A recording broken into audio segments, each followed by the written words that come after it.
Hello বন্ধুরা, শুভ সন্ধ্যা। এই যে চা দেখতে পাচ্ছ, সন্ধেবেলায় চা। সন্ধেবেলায় একটু চা আমাদের হবে। এই যে বন্ধুরা, তোমরা সন্ধেবেলায় সব চা খাও। অনেকে চা খায় না বন্ধুরা, আমরা একটু চা না হলে থাকতে পারি না। সন্ধেবেলা একটু চা খাই, সকালে একটু খাই, বাস এই দুবেলায় খাই। দেখতে পাচ্ছ,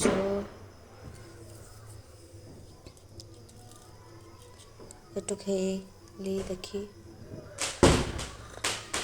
বন্ধুরা, ভালোই হয়েছে চাটা। কে খাবে চলে এসো, এখনো চা আছে বন্ধুরা, দেখতে পাচ্ছ।